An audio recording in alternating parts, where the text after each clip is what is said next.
Hey guys, I wanted to hop on and talk about weakness. Recently, I saw a post from someone that I admire, and it was something about weakness in society and how but basically the idea was that the downfall of our society was due to weakness, and that we needed to cultivate, like, how have we lost sight of like discipline and these sort of authoritarian themes that keep life functioning according to what we've always known. And it really kind of stirred something up in me. I wanted to share about my weakness and how that's actually been my greatest teacher. And then I would like to share my perspective on the weaknesses that we're seeing in society and how we might not be perceiving these through the most helpful lens. So my journey of healing and of self-awareness and self-mastery has been a rocky one. It's been a tumultuous one.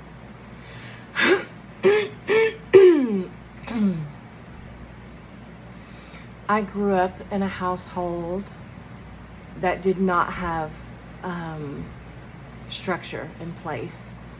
And I was a product of the lack of structure in that environment. And it absolutely did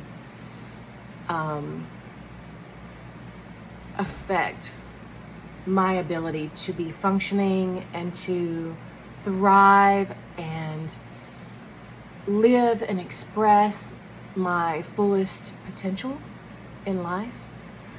I experienced a lot of early life trauma, bonding trauma between my mother and I, physical trauma, being burned as an infant, having colic, crying for hours and not being attended to. And at the physiological level, what I've learned in my own journey of healing is that at that stage of being, the mind isn't developed, the emotions aren't developed. So this lack of safety of being in this world and being in my body I was initiated into that in my infancy and in the womb. And that lack of safety has translated throughout my human journey as a deep codependency, first between me and my mother, and then it began to play out in my other relationships, which is natural.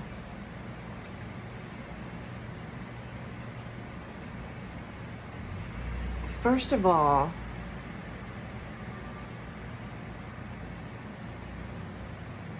my codependency, that which we would perceive to be a weakness, has been the greatest catalyst of my mental, emotional, spiritual, and physical growth. And the way I perceive it now is completely different than the way that I've perceived it my whole life.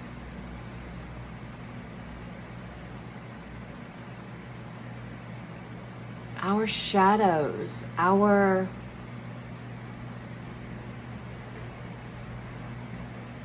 what we would call sin, is really part of our program. It's part of the blueprint. It's a frequency expression that we come into. Without this frequency expression, our soul, our human, has no evolutionary journey to play out, which is connected to the evolutionary journey of all of life, which is interconnected, playing out all around us. And when I began to view my weaknesses, my shadows, my traumas, my wounds, when I began to see those through the lens of an evolutionary arc and journey that is truly just about me and everyone else on this planet, because we're all on the same journey, even though our journey's different. We're running off of different scripts. We have different background music, different costumes, but we're all on the same journey. And that journey is self-knowing. It's self-discovery. It's self-growth. Eventually to discover that we are one with all. We are one with God. We are one with all elements, with all energies. And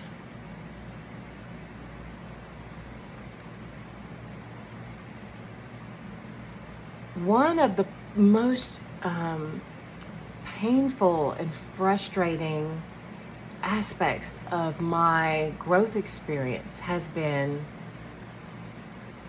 that I have a sharp mind, a keen intellect, a hunger for learning. I have creative gifts that I was blessed with, musical gifts. I have a very unique and interesting perspective on seeing things in life. And growing up, I have always been someone who is self-motivated, self-driven, who set goals for myself, very, very heavily into what we might call masculine energy, outward energy, achieving energy,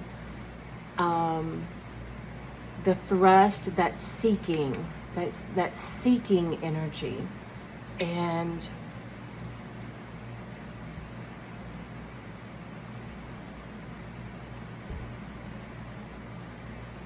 having a high amount of life force energy, and it's in my birth chart, it's in my astrology. Astrology has been an amazing tool of self-knowing. And this religious idea that it's demonic, and it's interesting to me how Jesus gave us the mandate to know ourselves, but religion places restrictions on certain knowledge, and that should really be a key and an eye-opener of like anytime there's restriction, there's control and manipulation.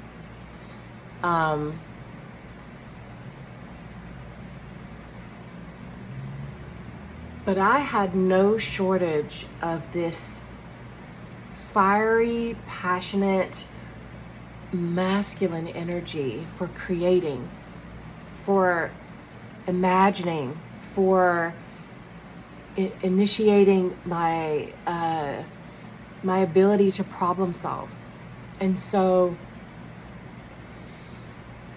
the problem with how I directed this energy in the world was that it was from a basis of deep disconnection from the feminine, from the mother energy, from comfort, safety, being held, being supported.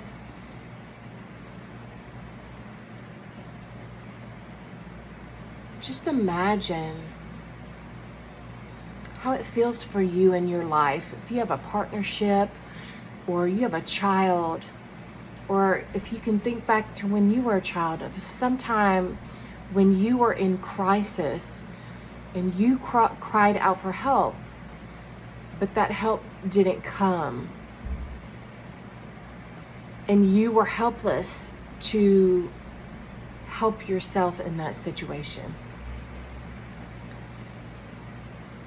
That imprints such a deep wound of rejection that it then becomes internalized and becomes, we create in our own unconscious, we create the personalities of our caregivers growing up. And so I created the internal expectation of no boundaries, no rules, but then also severe punishment when you get it wrong, hypersensitivity to the environment. I created an expectation that when I try to do anything in the world, I'm not going to have support from anyone. I cannot count on anyone. And that produced a hyper independence within me.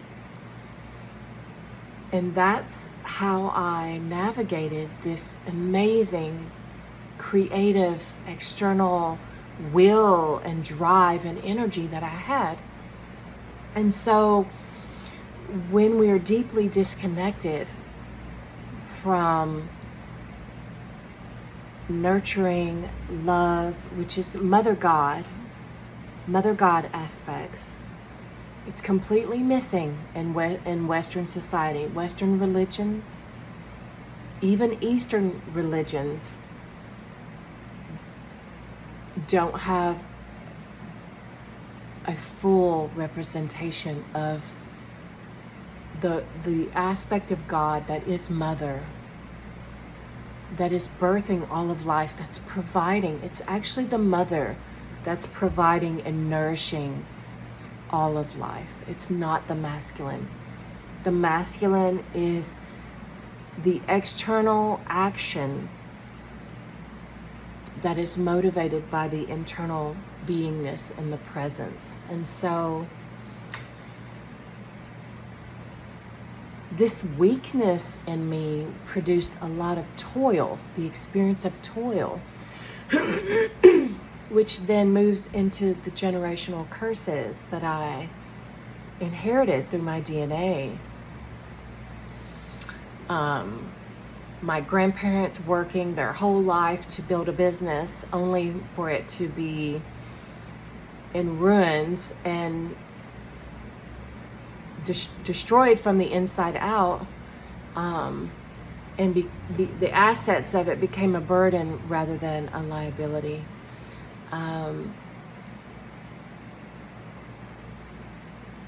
For 30 plus years, almost 40 years, maybe even longer, because I'm 51 now, I experienced toil in my efforts to achieve, in my efforts to execute my internal vision, in my efforts to materialize all my hard work and all my investment. And what that triggered internally was such a deep internal crisis, an internal self-crisis of questioning the self, questioning my life, my beingness, whether I had a right to be here or not, whether I was able to contribute to society in any meaningful way. I had a mental and emotional and physical crisis.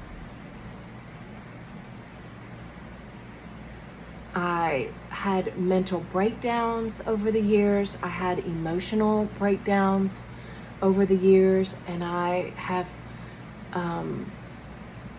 created physical ailments and physical conditions as a result of this journey of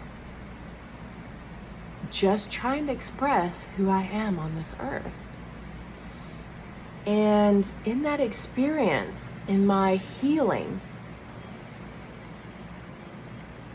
what I've learned is, I think what the Bible talks about when it says, and the last will be first and the first will be last. And this is where strength and weakness are juxtapositioned and turned on their head, where weakness becomes strength and strength becomes weakness. And so with that, I'd like to translate this into what we're seeing in the world around us and why society appears to be falling apart. And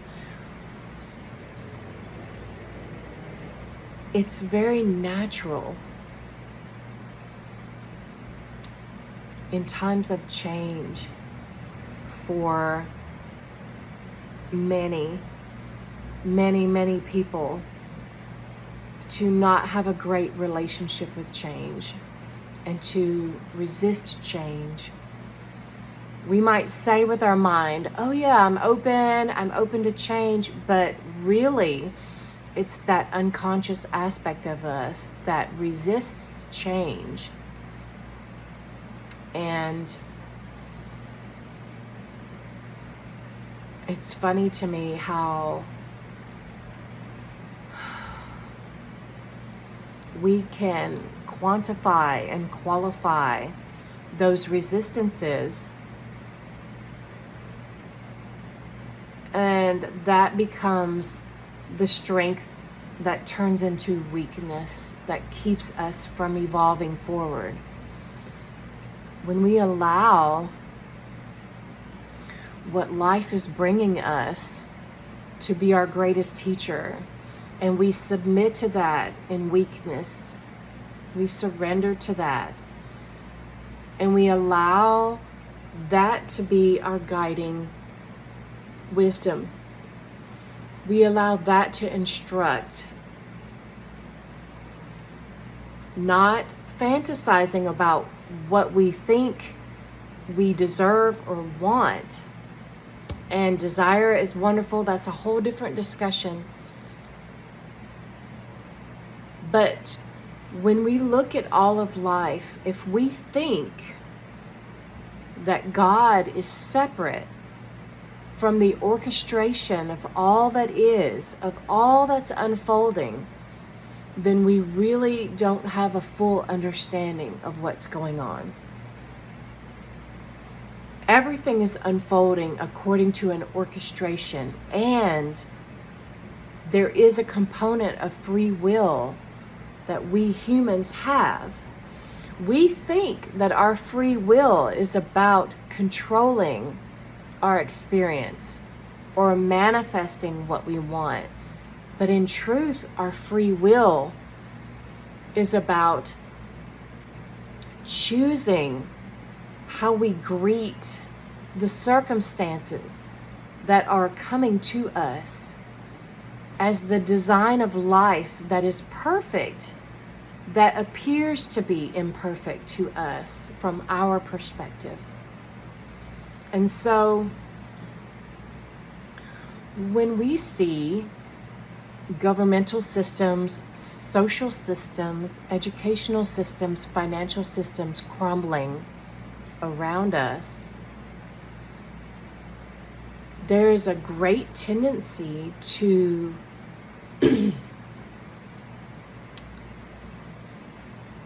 romanticize the past generations, past eras of what appeared to be optimum time, optimum way of doing things,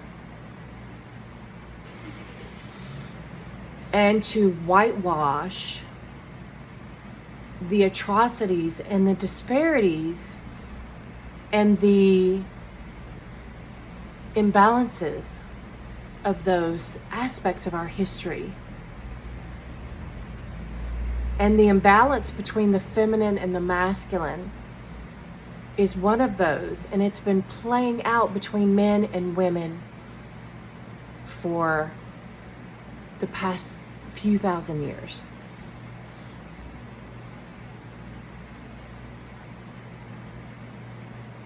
What we are seeing in society is, first of all, our original blueprint, the divine blueprint that we were created with, includes the automatic feeling and connection to life as oneness, being able to feel our connection to each other and to all of life. It includes other sensory perceptions, such as psychic knowing, intuition, telepathy, other types of senses and gifts that are naturally a part of our human design. These have been dulled and disconnected over millennia, over eons, due to the fact that we are, the earth at some point was hijacked through the laws of the universe, following the laws of the universe and the laws of free will. But forces of darkness, Luciferian influence, came in and began to mess with and influence the original design intended for human beings. And what we're seeing today is we have an entire system. Our entire system is based on this Luciferian matrix, which all a matrix is it's actually matrices. It's a series of collective consciousnesses that hold together and reinforce perspectives, beliefs, understandings of reality, definitions of reality that we are born into, which includes forgetting who we are, forgetting our connection to God, and forgetting other life incarnations that we've had where we have already learned certain lessons and we're replaying lessons over and over again because of the influence of this dark matrix over the earth. And what we are actually seeing with the influx of children being born with extreme sensitivities on every level, physical, mental, emotional, what we're seeing with the educational system no longer sufficient to support the blossoming and the growth of us as unique individuals, rather than being a homogenizing experience. we're seeing all of these things play out. We're seeing shifts in gender. We're seeing shifts in the traditional role of man and woman in the home. We're seeing a shift in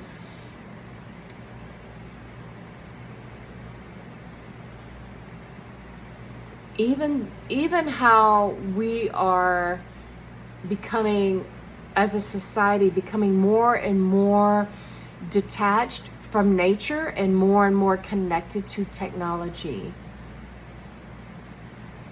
All of these things that are unfolding that appear to be negative, that appear to be a problem, from the divine perspective, they're not a problem. It's part of the evolutionary arc that humanity is on. And when we hold religious or conditioning beliefs that inform us that there's only a certain way to be that's right or wrong, and that we must adhere to that in order to be in good graces or right alignment with divinity, and that the world is basically burning because everyone's not doing the right thing. That's really an old paradigm, an old outdated paradigm of understanding what's actually happening and what's evolving. And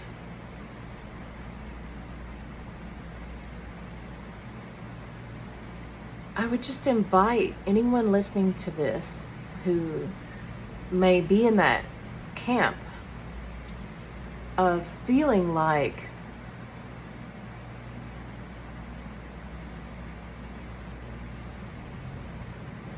just feeling challenged by everything that is around us. And you know, I don't want to whitewash anything either. Humanity is unloading a lot of trauma right now. And this is all based on light. Like, we are beings of light and sound.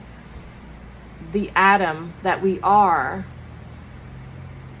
is based of empty space and light that forms matter. We are light. We are made of light. We are influenced by light. Eventually, humans will evolve beyond the need to eat, and our food, our nourishment will be light.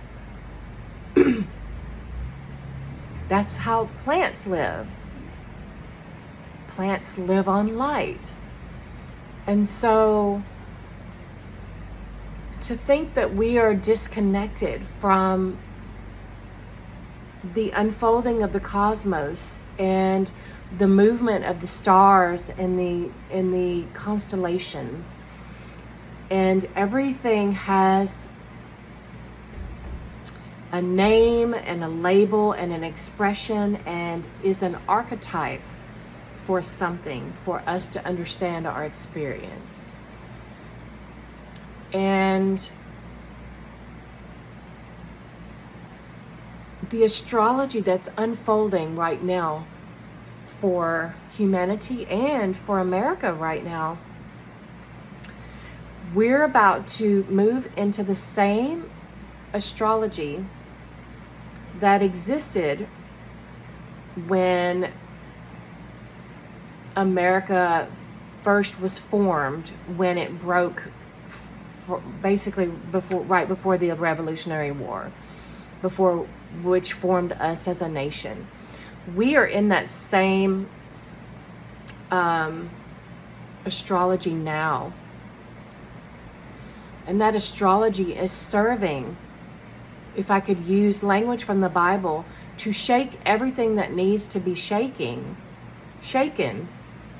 so that all that remains is what is the true foundation for us to build on and create a new society and a new way of living that's more in tune with nature, that's more holistic, that's more respectful of all life, not just human life, moving forward for our society. And instead of seeing people who are different from you, who may seem weak compared to your definition of weak, or who may seem ignorant compared to your definition of ignorant, what's really needed at this time is a deep sensitivity to self and other. We're being initiated into growing up out of our collective codependency in every area, dependency on our government, dependency on spiritual ideology of gurus or an external God or savior figure that is going to rescue us. We're being initiated into sovereignty, which is understanding. And I know what I've just said is a trigger for many people who love and worship Jesus. There's nothing wrong with your devotion to Jesus. I share in that devotion. Is it possible the narrative that we have been given about who he is and what he came to do was misunderstood or understood from a certain level of consciousness that we are now being initiated out of into a higher state of consciousness?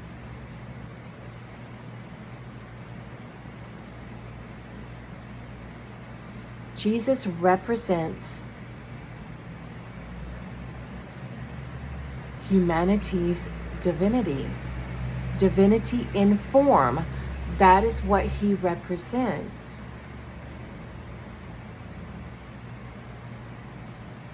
He said we were brothers, sisters, co-heirs in that inheritance. He said we would do greater things than him. And yet, here we are, 2024, still debating the divinity of humanity. We're still denying our divine origin. And the expression of that through form. I'll leave that, tuck that away and leave that for you to chew on. Aside from that, to wrap this up, there is no one in society who is wrong or who is a problem. The problem is actually the perception of separation and the trauma that brings to the human experience of growth.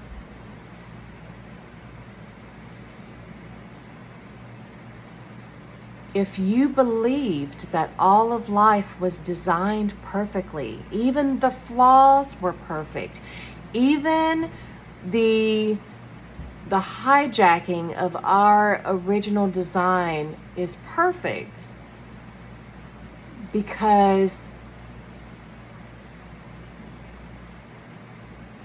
God is not in control, but light is not really at war with the darkness, not at the highest level.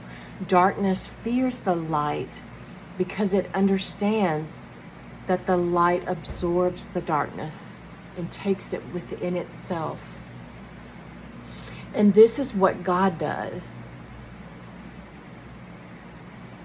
Everything that every human being is experiencing, God is experiencing through you, through your soul's perspective, through your human perspective. God is not separate from anything that we are experiencing. And humanity is being initiated to move out of codependency into sovereignty and enter into interconnectedness, learning to live as community. For that to happen, we have to heal.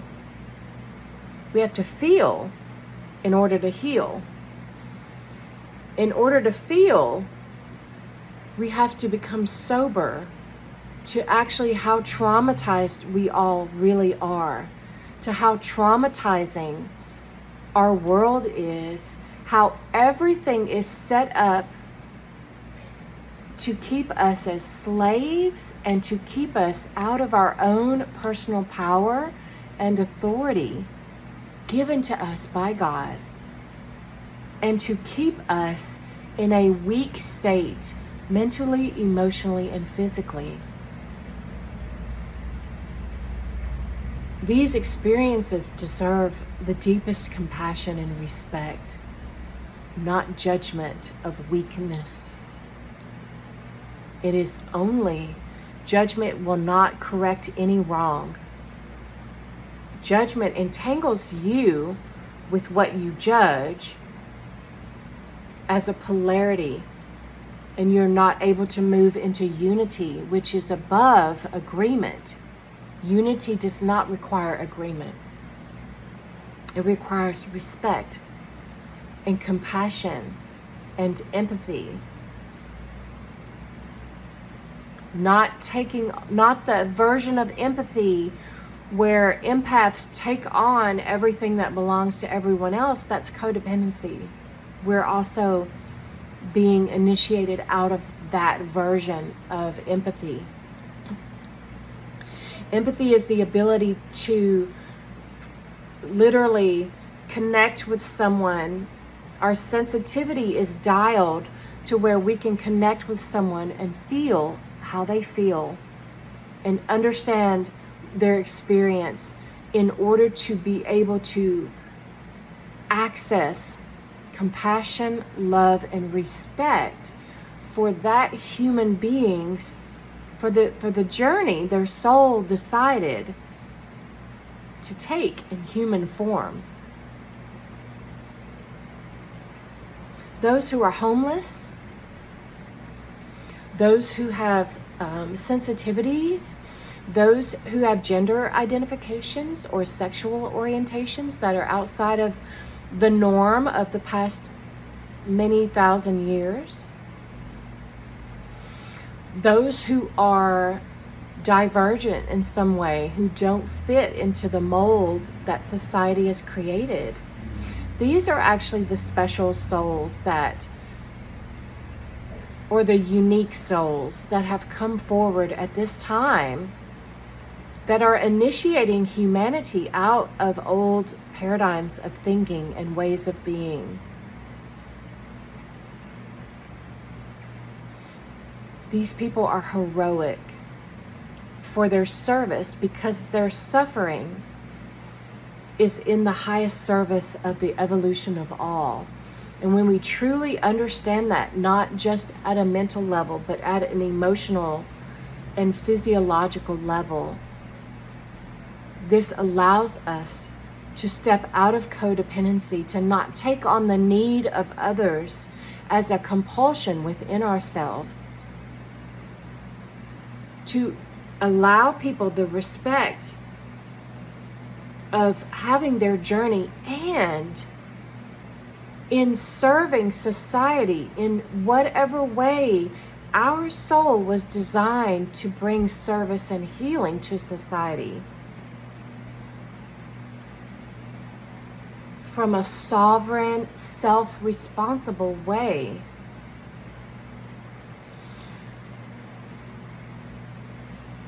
I have had such a huge trajectory of soul growth, of self-growth in this lifetime, from being deeply, deeply traumatized in early life and experiencing separation from everything in this world, and growing up and moving through the world through that lens of separation, punishment, unworthiness of love, self-hatred, self-punishment. And there's no arrival point, because we never finish our soul's growing journey. But I have felt and transmuted enough pain within me and cleared enough space within me that more of my soul can come down into my physical form and inhabit my body. And this aligns me deeper to divine will, the divine will that my soul was architectured with God for me for this life.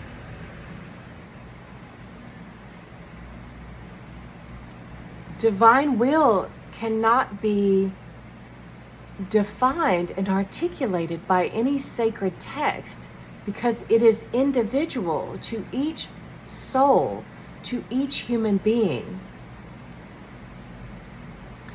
Even those characters in our matrix who are the evil ones, who are the ones perpetrating evil, in the chess game of life, they are undercover agents for the light that don't know they're undercover agents. All separation eventually will be reconciled back into union with all that is.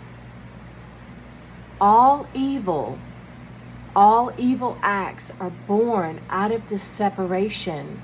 Therefore, the turning of our altruistic service to society has to be addressing separation consciousness. And each person is initiated. Does your belief system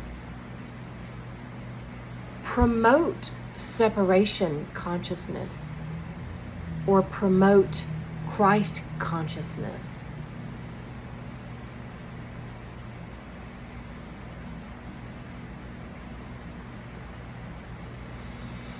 The more of my true self that I reclaim, it is a miracle that I'm able to sit here and to speak about these things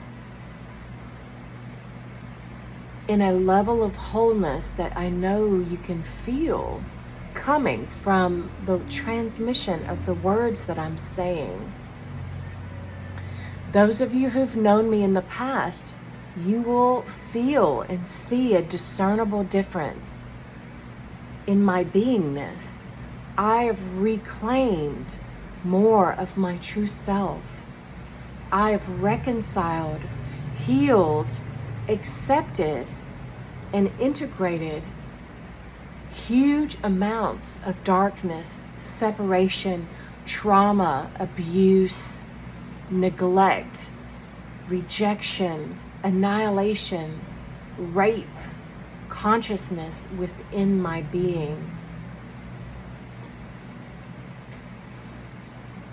And if I were to judge that based on externals, if we were to sit here and compare lives based on the model that exists currently, based on the education that I've completed or not completed, based on the amount of money that I make, based on the finery of the goods that I have in my home, based on the possessions that I own, based on my bank account and my investments, based on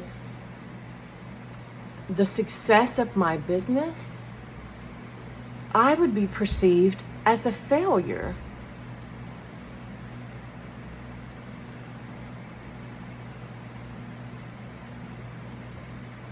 I don't feel like a failure. Not anymore. And this journey has caused me to question and recalibrate my definitions of everything, of what reality really is, what success and failure really are, and what attributes of success are really meaningful and important to me. And that's always been the internal realm. And when enough of me is healed, when enough of me is reclaimed, the inner pristine communion of myself with my soul and with God within me will absolutely manifest in the external world around me. But make no mistake, getting the best education, having the best bank account, having the perfect picturesque family, heterosexual father, monogamous, heterosexual mother, monogamous,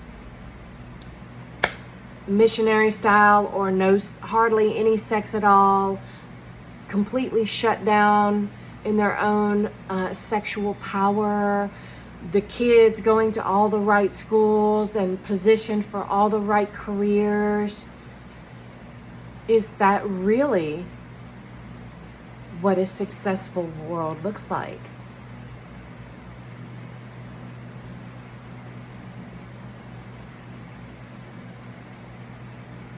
Success is the human living out the design of the soul, living out the experiences that were mapped out for it for this lifetime. If that includes early life abuse, if that includes homelessness, if that includes exploring darkness and separation in the form of greed, in the form of domination, control, and power, then that soul is following the script, and the growth happens, and the potential to turn that around happens. The more of us embody the truth of ourself, the more of us that move what is unconscious within us into a state of awareness, we become aware of the darkness within. We become aware of the controller within, the punisher, the rapist within, the annihilator within, the dictator within,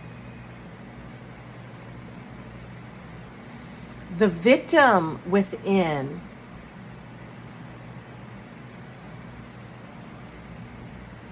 All of the archetypes that we all embody, the more we become aware, these things we see outside of us exist within us. If we have not accepted and integrated them, we are not whole. We are not moving into wholeness. And no amount of achievement is going to bring wholeness. It's going to exacerbate the lack of wholeness.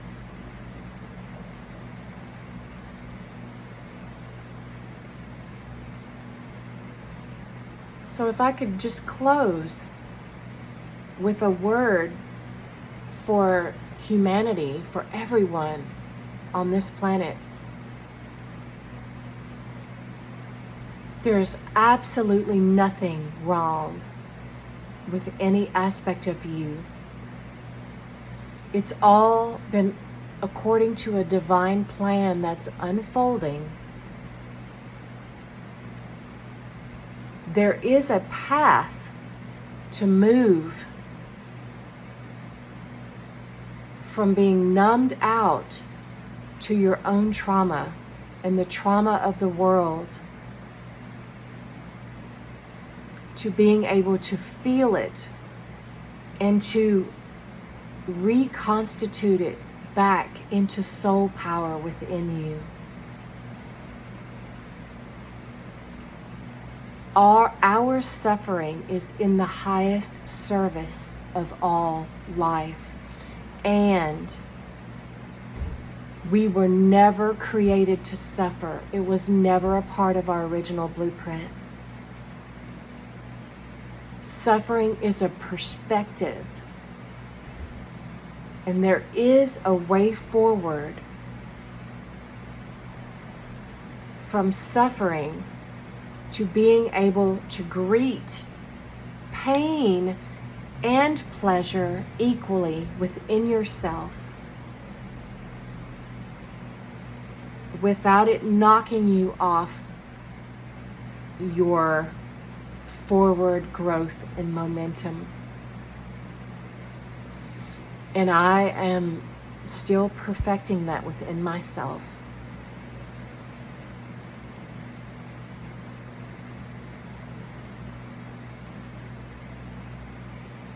I send acceptance, love, compassion, deepest empathy, respect, and sovereignty to every being.